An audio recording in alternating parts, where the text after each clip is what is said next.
Hi, good morning mga arthritis warriors, si Doc Joffney, and I'm very happy to introduce Ma'am Esmeralda na nibalik gyud nako after nako gipangtagaan og mga tambal. Ma'am Esmeralda, please introduce yourself ug unsa imong problema gani? Good morning. I am Esmeralda Borges from Bakayan, Cebu City. Akong complain ganang sakit kay akong tuhod, di na jud ko kalakaw kay nang arthritis nagbalin-balin na lang ang sakit gikas tuhod niya na sa luyo nya.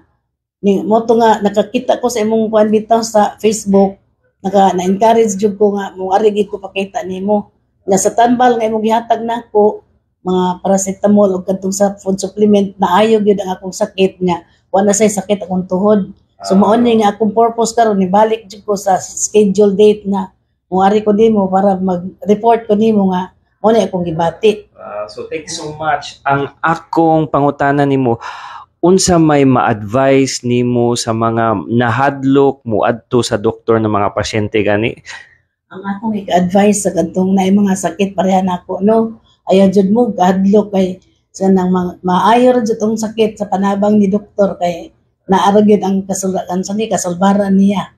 Salamat kay ma'am. So I think na you're going to inspire other patients kay daghan mo self-medicate na ako yung mga pasyente no na